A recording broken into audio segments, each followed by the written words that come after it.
Hello and welcome to tonight's virtual program, Curator's Perspective, a Radical Alteration, hosted by the National Museum of Women in the Arts. I'm Gabby Awuma, the Senior Membership Manager at NMWA. Thank you for joining us for this special virtual presentation featuring exhibition curator Maymanah Farhat and NMWA's Director of Library and Research Center, Elizabeth Ajunwa. Tonight, you'll hear from Maymanah and Elizabeth as they discuss the exhibition, A Radical Alteration, Women's Studio Workshop as a Sustainable Model for Art Making. This exhibition is hosted by the National Museum of Women in the Arts and supported in part by a generous bequest from Marjorie B. Racklin. I also want to give a special thank you to everyone in attendance. Without you, our work to champion women in the arts would not be possible. Right, and so before we begin, I encourage you to use the Q&A feature to share your questions for our speakers. We'll do our best to answer as many questions as possible before the event concludes at 7. And now it's my pleasure to turn this over to our first presenter, Maymanah. Good evening, everyone. Well, it's afternoon for me. I'm calling in from California. Thank you so much for that introduction, and thank you to the museum for hosting not only the exhibition, but also the related public programming. Just a little plug, I will be in DC next weekend, and I will be part of the community event that will be taking place at the museum on Sunday. I will be giving a curatorial talk, so if some of you are local, I would love to see you. Please come out. Thank you so much for this opportunity. I would like to just today just give you a behind the scenes kind of look into my curatorial process. This show took several years to plan and was part of a larger sort of programming and celebration that WSW was putting together for its 50th anniversary. I can't, after COVID, everything just seems like a blur. So I can't remember exactly what year we started planning this show. I want to say it was maybe 2019 or 20.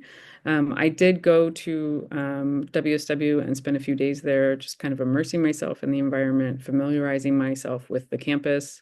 As some of you might know, it's actually an amazing place to visit in upstate New York. There are several buildings, I believe, from the early 1900s, late 1800s, adjacent to a cement mining area that was really robust and sort of fueled the town of Rosendale, where WSW is based. And so during that trip, I was able to visit the archives of the organization, look at its collection of artist books. I believe at that point it was a little bit over 200 artist books in total that they had supported. To date, it's 230. But through that residency program, the Artist Book Residency Program that was launched in the late 1970s, they've been able to support a large community of artists working both nationally and internationally. So for this presentation, I will share my screen, and I want to just sort of walk you through my thought process.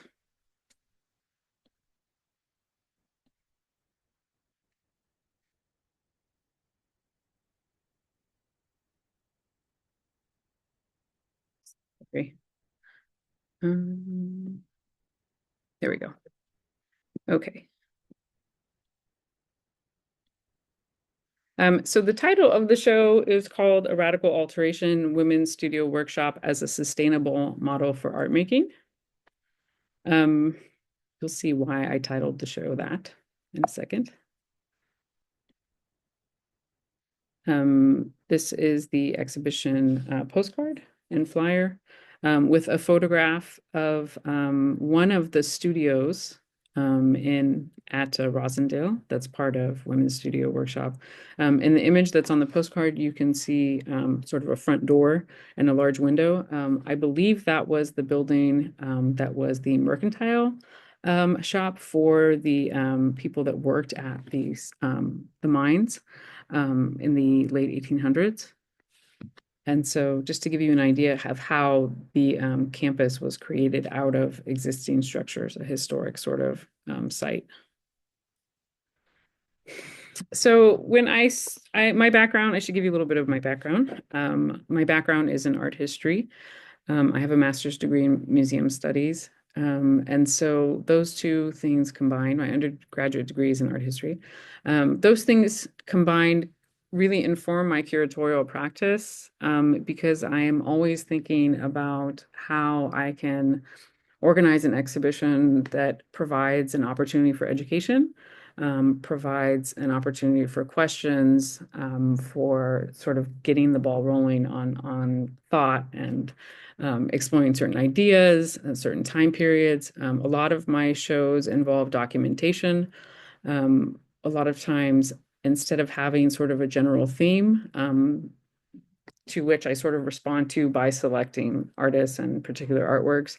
A lot of times it'll be my shows will be focused on a particular community, a particular time period, a place. And so this opportunity to curate the 50th anniversary show of WSW's Artist Books residency project. Sorry, that was a really convoluted sentence. What I meant to say was the opportunity to curate a show on WSW's 50th anniversary, focusing specifically on his artist book residency program, really presented an amazing opportunity for me to ask a series of questions, to think critically about the conditions that inspired the founding of this organization, and to really sort of deep dive into why an organization that was started in 1974 as one of dozens of feminist art organizations could last 50 years and essentially be one of the last few remaining organizations of that nature.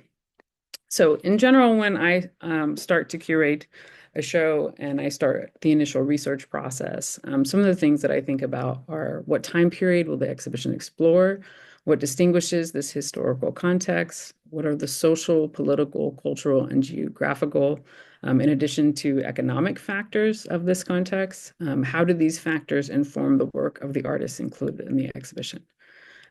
So once I've started to sort of jot down those questions and really sort of fill in the blanks, I often rely on the fact that I view an exhibition as a form of knowledge production.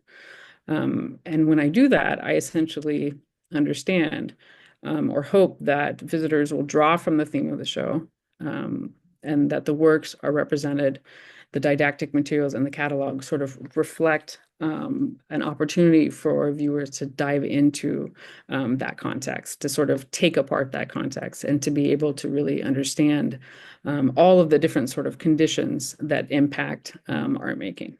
So I have here a note. Remember, ideas in art not only respond to a question or a set of questions, but are shaped by a time and place. To sort of repeat what so many of us as art historians say, art is always influenced by the conditions in which it's created. It never exists in a vacuum. And so we have, as art historians and curators, we have to sort of think about how we can present that to the viewer. That way the viewer can come to their own conclusions. So if an art exhibition begins with the curatorial premise, then it should take all of these factors into consideration. So going back to this idea of the curatorial process and how it begins. So I usually start with what is the central question that the exhibition will try to address. So by beginning with this question, the exhibition becomes a way for viewers to arrive at their own conclusions rather than being spoon-fed information, given that people retain and process information through subjectivity and personal experience, which leads to knowledge production and the formation of meaning. That idea is very much influenced by my background in museum studies, particularly museum education, and the types of materials that museum educators often use and rely on in order to promote knowledge production, in order for information to be transformed into something that is meaningful for the viewer. And that is always based on the viewer's subjectivity and their own personal experiences, which then they build their knowledge upon. So asking how WSW was able to exist and thrive over 50 years, despite the various conditions that can negatively impact art making, revealed a rich history that we, as artists, cultural workers, educators, activists, and students can learn from. For me, that was a really important aspect of organizing this exhibition. Initially, I was asked to submit a proposal by one of the former board members of WSW, who is a friend, Dalia El Sayed. She's an artist and an educator in New York and New Jersey.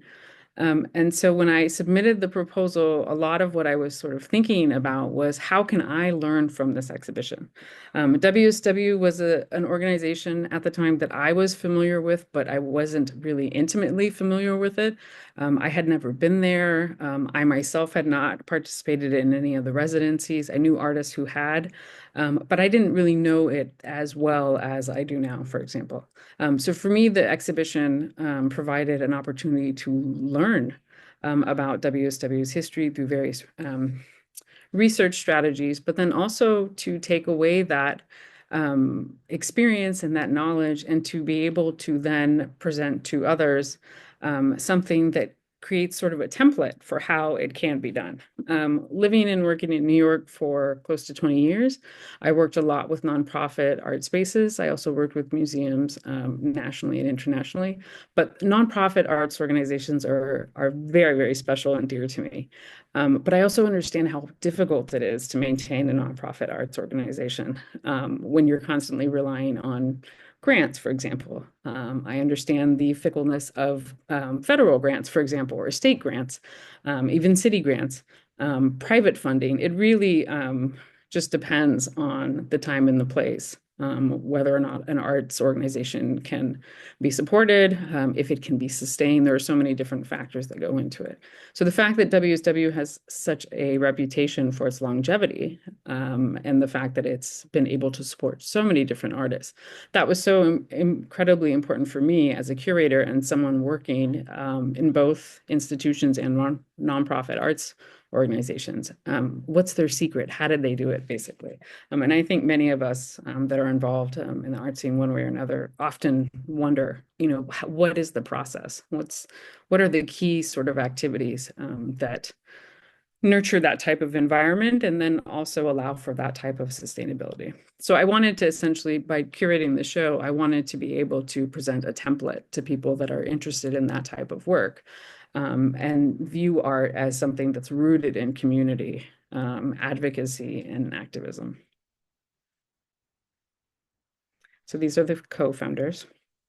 WSW was co-founded in 1974 by artists Anita Wetzel, Anne Kalmbach, Barbara Leof Burge, and Tanya Kellner as a teaching collective for all community members, but with a strong emphasis on training women.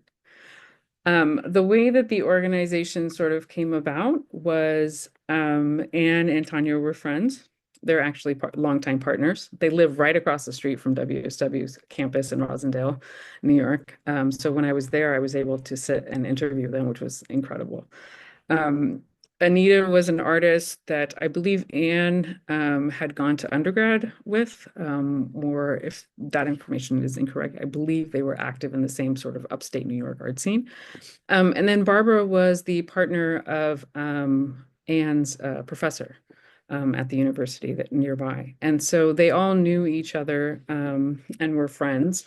And we're all women artists who were essentially working in upstate New York who didn't really find an appeal in the market-driven art scene that was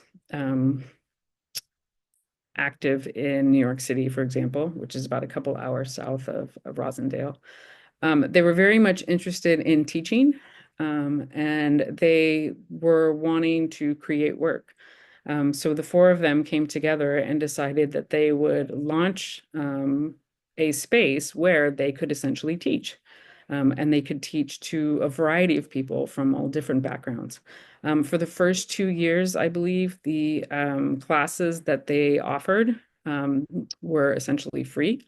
The organization didn't really make any money, and it didn't receive nonprofit status until a few years later, which meant that they then could get a grant from the New York Arts Council, I believe it's called. Sorry, it's been a while since I've been in New York, so I forget what the official name of the agency is. But essentially, it's a state agency that provided funding to them.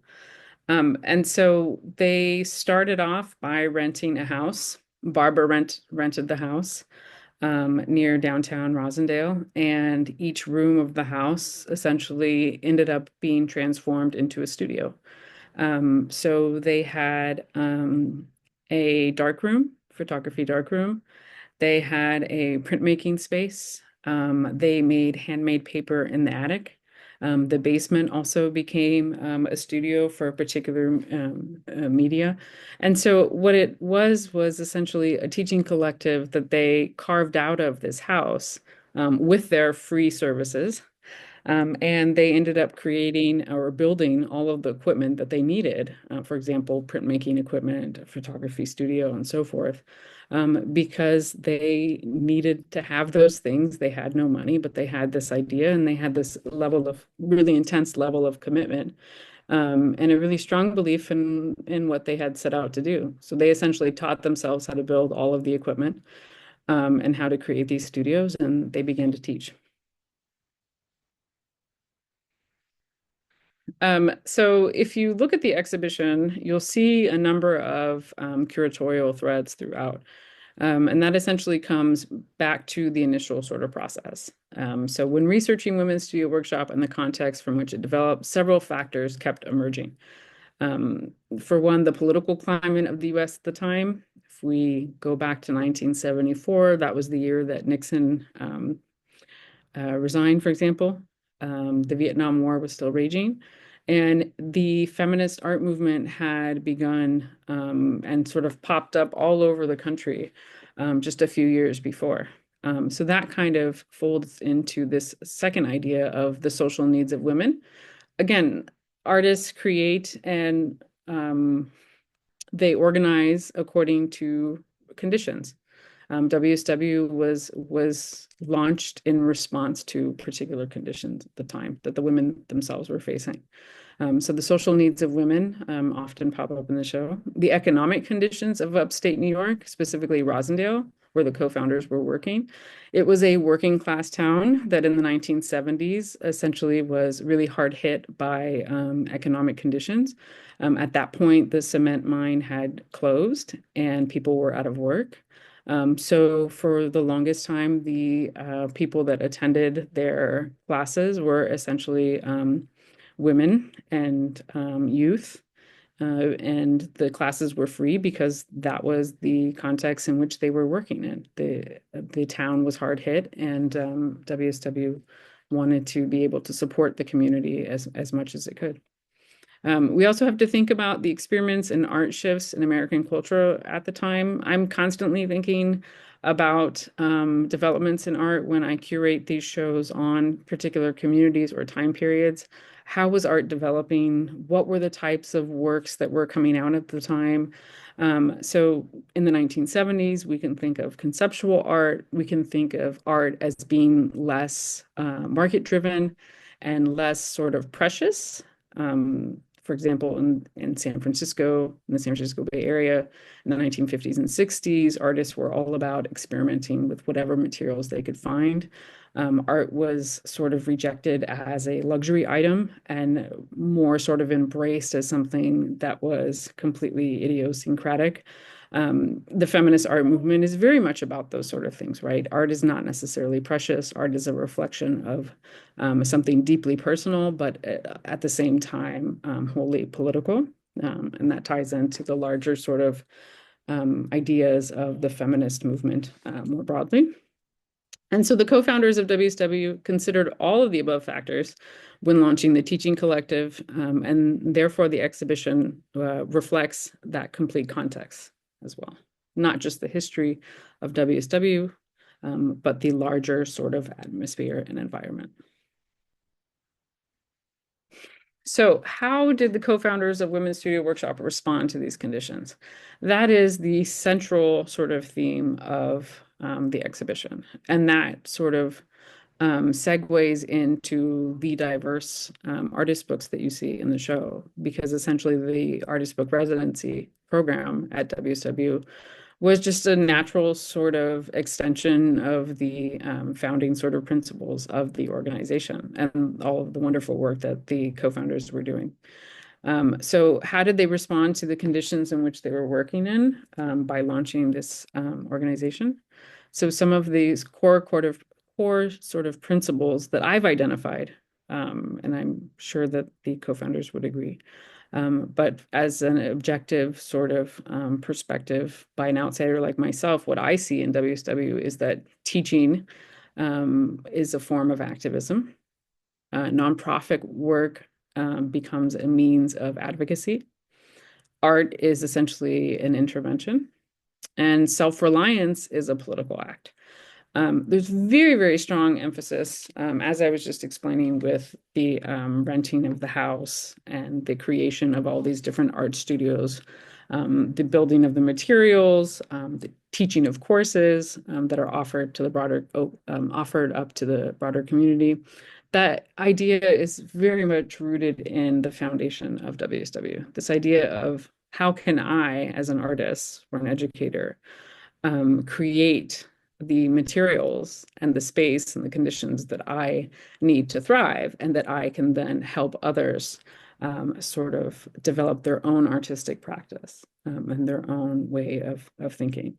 That is one of the most crucial aspects of the Artist Books residency program. Essentially, how it develops between the organization and an artist is that there's an open call for proposals, and this is how it's been since the beginning. The organization staff reviews these proposals and basically determines if the book can be made, meaning can WSW provide all of the materials, the space, the training, the assistance that the artist needs in order to realize the project that they've proposed. Sometimes a proposal will be tweaked because WSW comes back and says, well, we'd love to support this project, but if it's possible, maybe we can, swap out a particular material, do things a little bit differently. But really, there's a very strong sense of artistic sort of independence and autonomy. WSW doesn't meddle in the affairs of artists. They are there to support the artist from beginning to end of the book project. And you'll see how that's essentially reflected in the diversity of the works that are included. So essentially, by doing all of these things, teaching as a form of activism and so forth, the WSW co-founders were able to rethink what an arts organization could be. And that in itself led to the organization becoming a sustainable model for art making. The title of the show, the first part of the title, I should say, A Radical Alteration, comes from Linda Nochlund's seminal essay, Why Have There Been No Great Women Artists? And that was written in 1971. I thought that that was appropriate it was appropriate to kind of use that specific art historical text or example of art criticism, I should say, to sort of launch my own ideas about what WSW was able to accomplish in these 50 years, particularly because Nochlund was working and writing at the same time that the four co-founders were starting to emerge as artists themselves, and then also becoming wholly apparent and also contributing to the developing feminist art movement. So here is a painting of Linda Nochlund and Daisy by the great Alice Neal. So in the seminal text, the late art historian Linda Nochlund argues that the conditions of art making need to change in order for marginalized artists to finally gain recognition. Thus, new institutions and organizations are needed to intervene in the canon of art history, amounting to a radical alteration. So what I deduce from the text from Nochlund's essay is essentially that Nochlund is not interested in participating in existing institutions. And she doesn't think that artists who have been historically marginalized should be even attempting to participate in those institutions. Why would you want to be included in institutions that have historically oppressed you or obscured your community, erased your narratives, and so forth? So for Nochlund, what she proposes, and I think a lot of Nauckland's thinking in this essay, if we think about the larger historical context, it's coming from the fact that Nauckland is completely in touch with what's happening around the country. She has her finger on the pulse of the art scene. She sees these different feminist arts collectives popping up. She is also thoroughly aware and active in the larger sort of social justice movement at the time. If we think of, 1971 when she's writing this text, we can also look back and list dozens and dozens of arts organizations that essentially pop up around the country. Again, in response to particular conditions, right? So if we think of the civil rights movement, the influence of the Black Panther Party in terms of this idea of autonomous, self-determined communities. That serves as inspiration for artists and arts collectives. And so Nauckland is watching all of this, and she's thinking in larger terms, and really sort of writes this manifesto basically on what artists who are marginalized should be doing. Her focus is, of course, women artists at the time, but she also extends it out to BIPOC artists in general. So the title of the exhibition is a nod to Nauckland's thinking, but also Nauckland's just astute sort of observation in terms of what's taking place at the time nationally. Here is another wonderful picture of the co-founders of WSW. So another question, how can a small team of artists/educators spur a radical alteration? In reading Nauckland's text, can be pretty overwhelming. It can be, you can read the text and think to yourself, okay, there's hope. There is a way to intervene in the larger art historical canon. But the task seems pretty daunting. This idea of a radical alteration, it's a pretty heavy idea. And the task definitely seems like it's something that would be very much involved and take a lot of sacrifice. But I think that the co-founders of WSW definitely were aware. They didn't go into this idea of a nonprofit arts organization naively. They understood what it would take, but they were wholly committed. And they were willing to sacrifice quite a bit, as most artists and nonprofit cultural workers often do. So by equipping women with the materials, tools, and space needed to create, present, and disseminate the type of work that they wanted to see, that is essentially how WSW was able to create a sustainable model. So this is a flyer for, let me see if I can move this box. Announcing an open call for applications to WSW's Artist Book Residency Program. It was launched in 1979. And to date, WSW has produced 230 artist books. The Artist Book Residency Program was essentially an idea of Tanya's. And her and Anne launched the program with an artist book that Tanya actually made. All four co-founders of WSW have contributed an artist book to the residency program at one time or another. I believe Tanya produced the most. I think there are 3 or 4, if I'm not mistaken, that she has produced as part of the program over the years.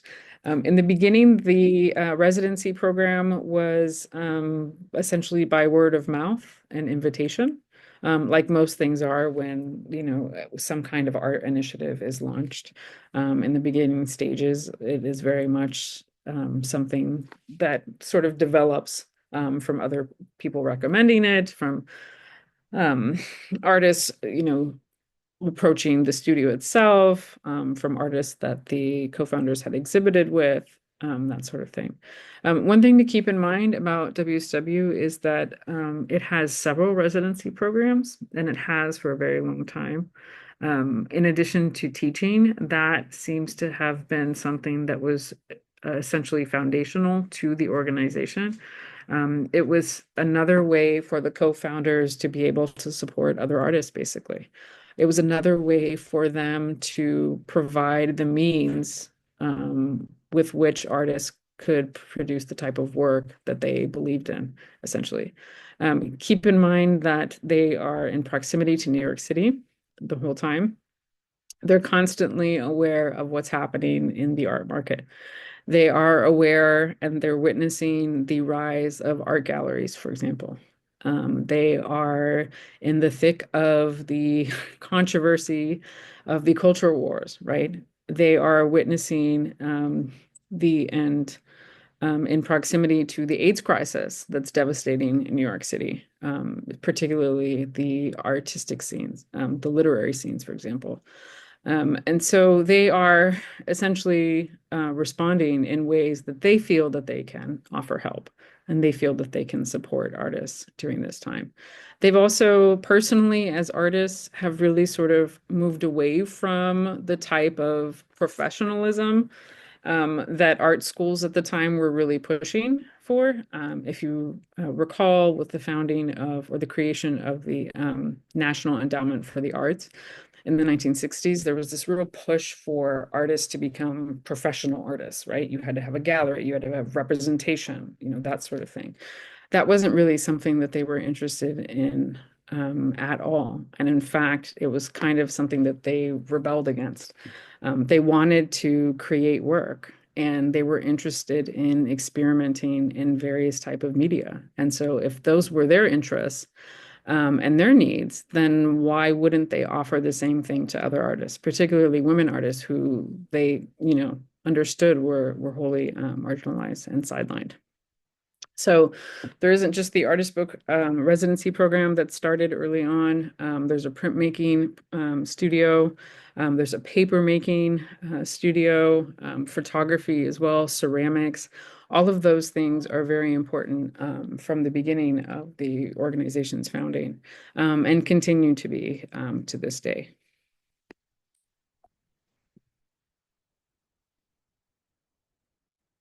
I just wanted to sort of dive into a few books, a handful of books.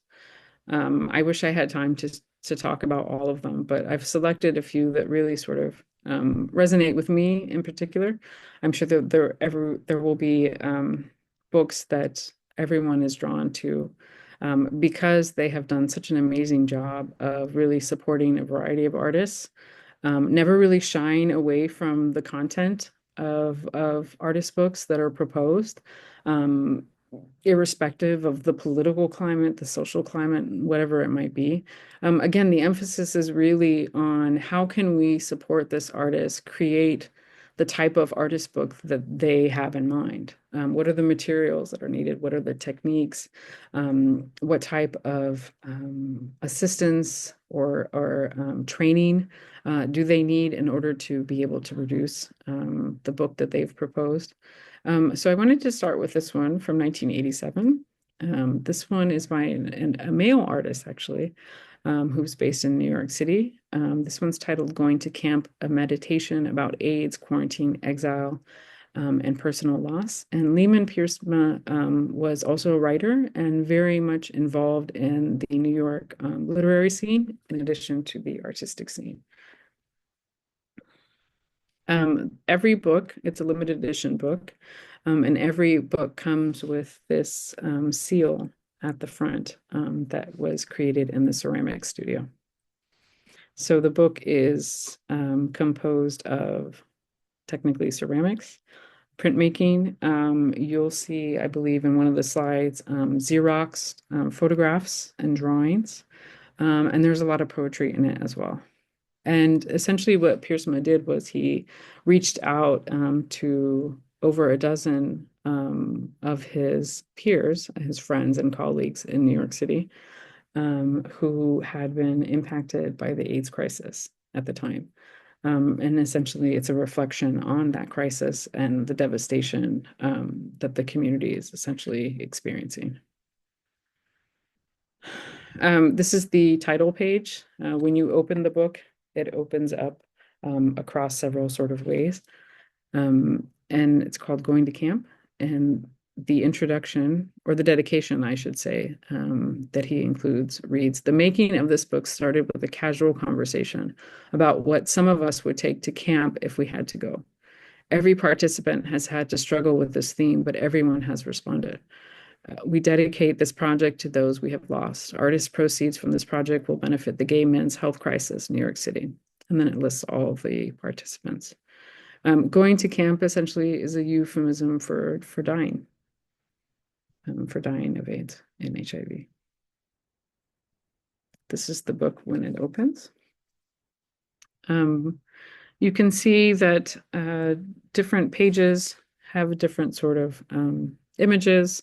There is text dispersed throughout. There are sort of short stories and poems that are included in the book. Like I mentioned before, photographs as well. Oops. I should say, I thought I had included an image, but I guess I didn't.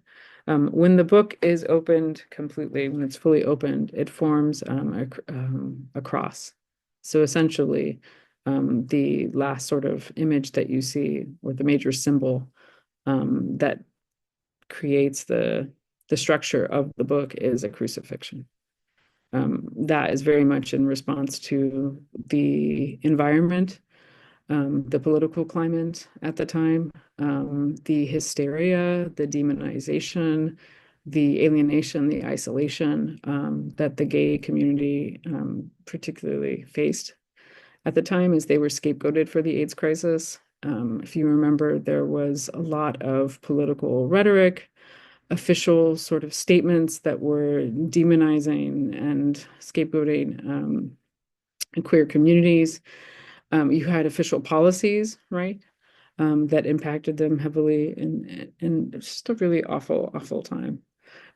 You also had culturally and socially the fact that so many people were ostracized due to the crisis. And so this book essentially captures all those things, in addition to the most somber sort of reminder, which is the number of people that died from this crisis. One thing I should really sort of emphasize about the type of work that WSW has supported is the fact that, again, they don't shy away from any type of content. If the artist approaches them with a book proposal and the content is particularly heavy, if it might be deemed controversial by whomever, the organization just doesn't even bother with any of that sort of thing. They are fully supportive of the artists. They want to be able to provide a space and an opportunity for artists to reflect on anything that they want to. There is no censorship that takes place at WSW. There is no gatekeeping. This book in particular, and a number of works in the show that talk about different types of incarceration. We have a book, for example, on the concentration camps that were organized here on the West Coast during World War II for Japanese Americans. We have another book that talks about the prison industrial complex. This one in particular talks about immigrant detention centers. And so, there's this running sort of theme of incarceration in the show. And when I opened the show in San Francisco, and forgive me if you've heard the story before, for some of you that are tuning in, but when I opened the show in San Francisco, one of the co-founders of this amazing organization called the Internet Archive approached me, and he said, I noticed that a number of books in the show deal with incarceration. Was that a personal choice? And my immediate response was, absolutely not. That's not my subjectivity. That's the content and the subject matter that these artists chose. And if you see it recurring in the exhibition or in WSW's history of this program in its collection of artist books, it's not because the artists have somehow conspired that they would talk about incarceration, but rather that is such an evident aspect of American life and American history and its political history. And, we didn't do that. Myself, the artist, didn't do that. It's American politics and the American system that has produced that running sort of thread. So just to kind of emphasize the fact that WSW was always very much um, in touch with what was taking place outside of the studio, and encouraged artists and supported artists in every way that they could, to participate and reflect on those things. Art is political, the personal is political. Those are very much feminist ideas that inform the organization. So this piece by Tanya Williams, Stories Behind Bars, was inspired by her experience of being a Spanish language interpreter for detained migrants in the court system. There are essentially four vignettes, or you might even call them zines, that make up this book about her experiences of translating and the people that she met who were essentially in detention. You can see that each sort of booklet or zine is essentially written almost like a diary or a journal entry. I can imagine that she's sitting in court translating or waiting for her client essentially to be called up to, court proceedings. And she's sketching and writing out sort of the description of the case and her client's experience, the setting, the story of how they were detained, how they migrated, and so forth. Another book that I wanted to highlight is Gulnar Aduli's She Feels Your Absence Deeply.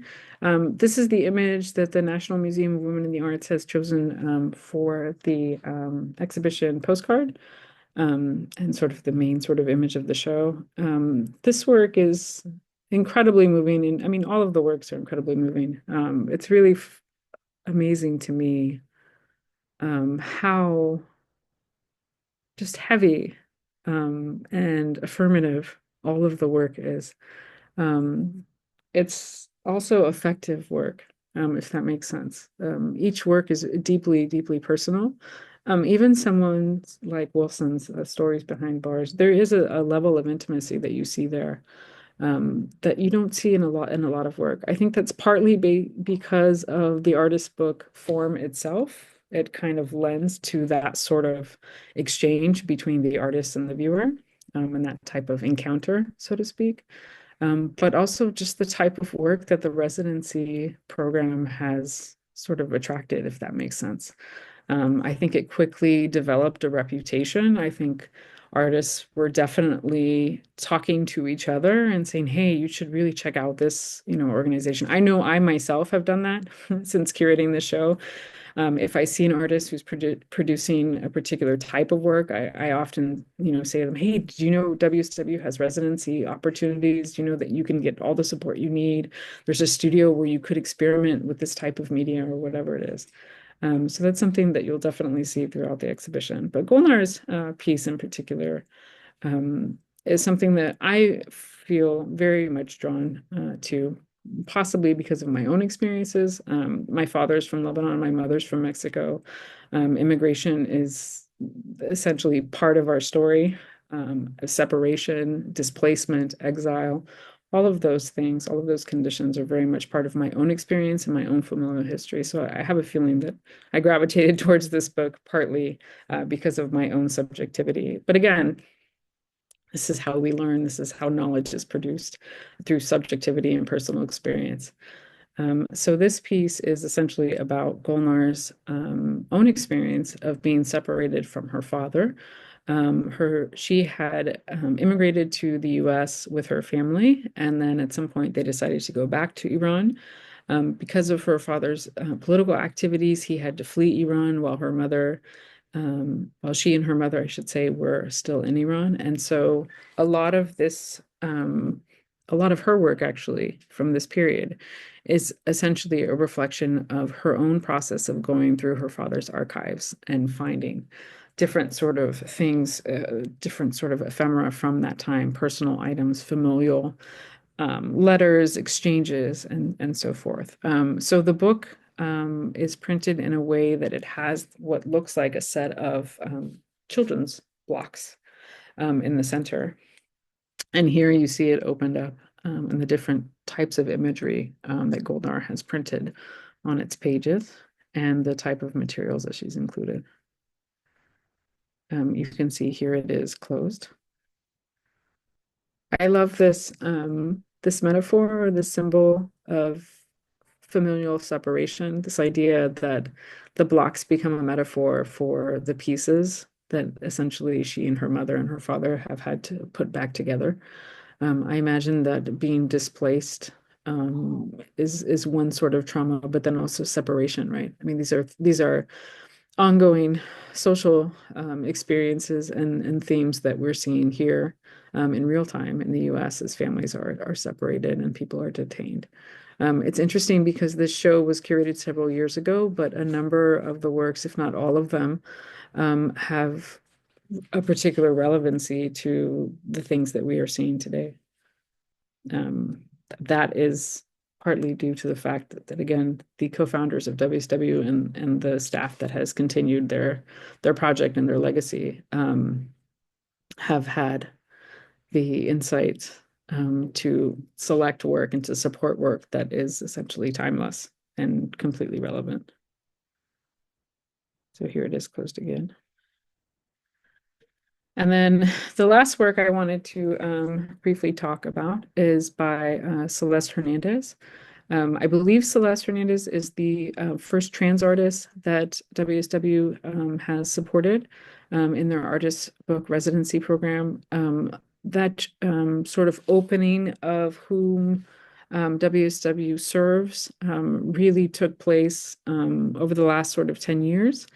And in particular with an artistic director who was there for some time named Erin Zona. She took over the artist book residency program and really thoughtfully sort of made sure that the artists that the organization supports is opened up to a larger sort of community. So Celeste is a Mexican trans artist who is based in Tijuana. When she made this book, she was based between Tijuana and San Diego, but then due to her immigration status, she was essentially stranded in Tijuana while her partner was living in San Diego. So again, this idea of separation across borders and time and space. So the book is titled We Used to Move Through the City Like Doves in the Wind.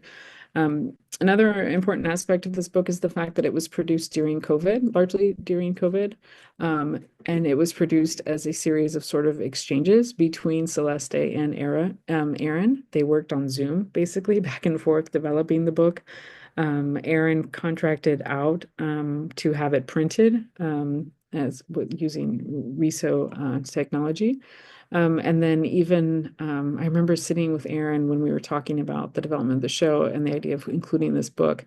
And she was in the WSW office and she picks up the book, which can essentially fit in your hand. And she shows me the spine of the book, which has this beautiful fluorescent pink thread essentially that holds the book together. And she was so excited about that pink and that thread. And she was saying to me, you don't know how long it took us to find this exact thread that Celeste wanted and the person that could actually bind the book. And it just, for me, it just encompassed that that legacy of WSW and the co-founders and the fact that Erin had continued that sort of commitment and dedication to supporting artists and the type of work that they want to see.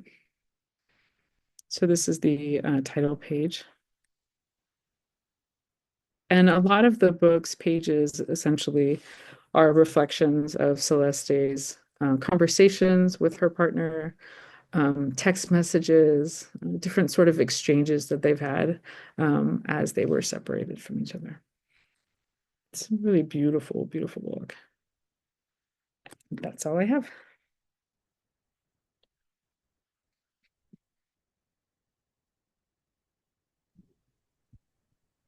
Thank you, Maymanah.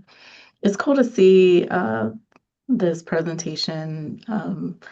We, not too long ago, had an interview that viewers can view in the spring 2025 edition of the NMWA magazine.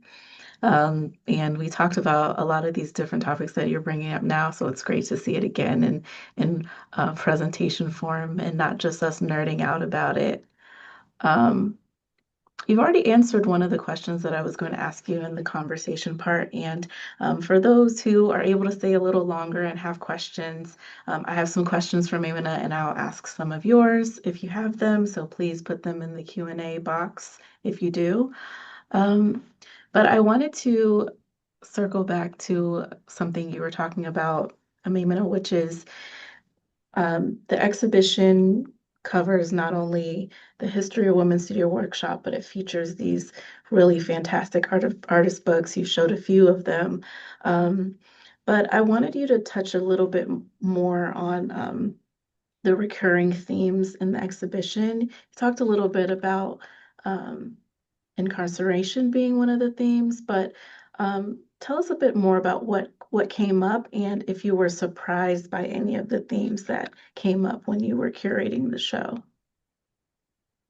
Um, the incarceration theme was surprising to me. And it was something that I wouldn't want to ignore as a curator and as a political being, of course. But it was something that surprised me in going through the massive archive that WSW has and the artist book collection. It's really neat, actually. When you go to WSW, they have a small sort of library and reading space. And then the room next to that has all of these different archival boxes, and each box has a book. Um, Another thing to note about WSW is that they're very proactive, and they have been since the beginning, about placing these books. So the editions can stay with WSW, and they will sell them on behalf of the artists and place them in libraries and museums across the country and internationally. And again, that's where the advocacy comes in. But I think that the incarceration theme was really surprising to me. I expected maybe one or two, but then as I started to go through the collection, I started to realize there were far more. There's a book in the show about Palestine and the West Bank, for example.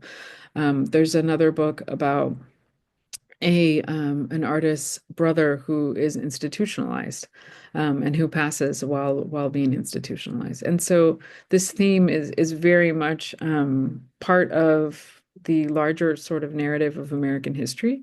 And again, it's something that kept continually sort of popping up in terms of the proposals that WSW received. There's a lot of work about loss, about personal loss. There are a lot of works about familial histories, but not familial histories in the sense of like an isolated sort of community, but in a sense of like within the larger context of the US, right? We have a book by a Cherokee artist, for example, that looks like a native basket when it opens. And she actually worked with Cherokee weavers and included some of the Cherokee language in there. That book is about her maternal family, but also dedicated to her son. So there are a lot of these different sort of themes that come in. I think for the most part, though, what you'll see is the personal is political. I think that's a running sort of thing, which makes perfect sense, right? That's when WSW was founded as an organization, was, during the feminist art movement. So When you were curating the exhibition, were you planning for it to travel when you were presented this idea, was it presented to you as, oh, this is going to be a traveling show? Um, or yeah, were you, okay, yeah. yeah, Aaron had proposed a pretty large scale celebration of WSW. Unfortunately, it wasn't able to happen, I think partly because of COVID. But the intention was for it to travel. I think largely because so many artists from all over the country have participated in WSW residencies, that it might be a local sort of upstate New York organization, but it's completely national. So the idea was to sort of have it travel to different parts of the country in order for people to see it. And it's interesting because every place that I've presented it so far, it's going to happen in DC. I just know it from my past experience. But and when I presented in San Francisco, I had people coming to me saying, WSW changed my life. I came to this exhibition because I had an artist residency with them. It didn't have to necessarily be artist book, but I did this printmaking residency, or I did this workshop, or I received a grant from them. I mean, the transformative nature of the programs that they offer is just incredible. It happened also when I presented at the Bainbridge Island Museum. I had at least three women come up to me and say, I had I had a residency with them. They completely changed my life. We gave a presentation, I think in November, and one of the artists was saying that when she traveled to WSW for the residency, when it was done, she had kind of been paying attention to how things were working internally in terms of like the administrative aspects of running the nonprofit art space. And so she casually sort of asked Anne, how do you do it? And pulled her into her office and essentially laid out a financial plan for her, sort of mapping out how she herself could launch her own nonprofit organization in the South. And she did it, and it's still up and running. And so the impact of WSW is pretty far-reaching. So I think that's why Aaron initially thought it has to travel nationally. Yeah, I've this was when I was talking with Erin and considering bringing this show to NMWA. I felt that there was such an alignment with Women's Studio Workshop's mission and what it's done, and the National Museum of Women in the Arts. So it's so great to hear about how they've advocated for women and championed women, and that's exactly what NMWA strives to do. So I think it's just such a great thing that we have this exhibition featured here. Women's Studio Workshop, some of the artist books that are in our collection, which we have over 1,000 artist books in our collection, have come from Women's Studio Workshop, and we've worked with some of the same artists. So it's just such a wonderful collaboration, and I hope continued collaboration with our institutions.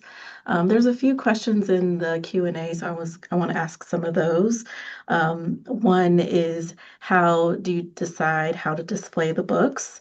In some ways, the catalog is more informative than the exhibition because you can see more, which is absolutely true. Um, and I have the exhibition on display, the catalog on display right here. It is actually available for sale in our shop as well. Um, the decision on how the books were displayed in the exhibition that's featured here at NMWA, I worked with our curatorial team and our preparators to decide how we would display the books. We kind of played around with how we could show them in the most dynamic way possible. But yeah, it was a curatorial decision amongst our team here on how best to show the books to the public and how to do that in a way that it's visible but protected. Um, and how many books are in the show? There's 25 books because there's one that we decided not to show for space. But we tried to include all of the artist books. I was sad that we could include one of them, but we tried to include all of the artist books. And when it came to deciding what not to show, we did leave out some of the ephemera. So some of those historical documents, we really wanted to highlight more of the artist books than some of the historical information. But yeah, that was those decisions that were made kind of on the NMWA side of things. Maymanah, you haven't seen the exhibition yet in person. You'll see it when you come in August. So I'm really looking forward to you seeing it. And Yeah, yeah. sorry, every stop that it's had, the curatorial team at each stop has just made those decisions and how it's displayed, which is really neat because then it becomes like this collaborative sort of project. It's not just me being some kind of curatorial dictator, but it's actually a way for curators in the each and every venue to respond to the work that's included and to also sort of work through WSW's legacy and then interpret that legacy according to how they present the work, which is so cool to me. And each time it's just been absolutely stunning. So I can't wait to see the DC show. Well, that's all the questions I had for you, and I want to thank you again for such a wonderful presentation and just curating such a lovely show. Oh, thank you. Thanks for your support. Thanks for all your work. Yeah, and then right before we get out of the Q&A section, we did have someone ask, will the exhibit come to Los Angeles?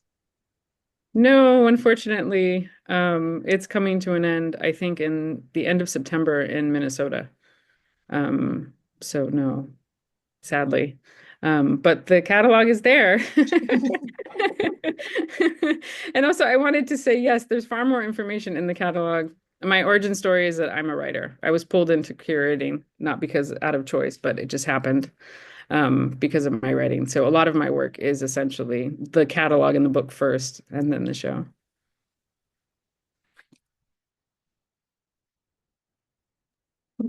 Oop, I'm unmuted now. Thank you so much. I really enjoyed your presentation. And I think Elizabeth already mentioned this, but when you talked about how you framed the show with nonprofit work as a means of advocacy, teaching as a form of activism, art as intervention, and self-reliance as a political act, I really connected with that. And I feel like, especially when you come see the museum and the exhibition in person, you'll see this through line through the other works that we other exhibitions we have on view with the Gorilla Girls and Uncanny, and how all of these shows are telling a really important story. So it was really amazing to hear that and to see how being able to see that like in action within the building, and seeing how NMWA champions women in the arts and also does this advocacy work through all of these important shows. So really, really enjoyed that. That's great. I'm so excited to see it. I can't wait. And then before we head out, if you all, if you need to leave, I totally understand, but I have just a little bit of housekeeping before we wrap up. And so as both Maymanah and Elizabeth shared at the start of the program, on Sunday, August 3rd, Maymanah will be here on site for a curator's talk, A Radical Alteration. She'll be in conversation with Elizabeth and the acting director of Women's Studio Workshop. This is a free program and it'll be during our free community day. So sign up. You just need to get a ticket for the community day, and then the conversation will be in the 4th floor galleries. And also on August 13th, there will be a member tour of both A Radical Alteration and the Gorilla Girls at 6:15 in person. We are going to be open until 8 p.m. And so we'll have a tour of both of the shows on the 4th floor that day. And then coming up this fall, Women Artists from Antwerp to Amsterdam opens on September 26th. The member preview day is on September 25th. There will be spotlight tours throughout the day. The preview day will go from 10 a.m. to 4 p.m. And then later in November, we'll have a virtual program on that show with the exhibition curator, Jenny Trainer. And then in October, Tawny Chapman, Sanctuaries of Truth, Dissolution of Lies opens on October 15th. The opening will be in conjunction with NMWA Nights, and then we'll have a virtual program for that show in January. And then just so you all know, here are some of our upcoming programs and events that we have the end of this month and through August. I want to note that the Art Chat printmaking virtual program on August 22nd will be focused on both Gorilla Girls and A Radical Alteration. So that would be a good one to make sure you sign up for.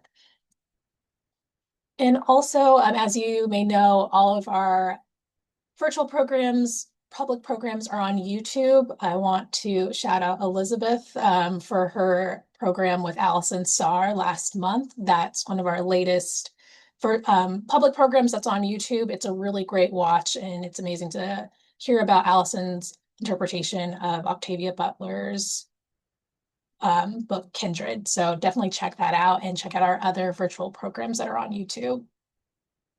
All right, well, thank you so much for coming, and thank you for sticking around a little later than we normally plan for, but I think it was such a great opportunity to hear from both Maymanah and Elizabeth, and I hope you're able to meet her in person, or, you know, come join us for another virtual program we have in the future. But thank you all for your support of NMWA, and thank you for being here, and I hope you all have a lovely evening.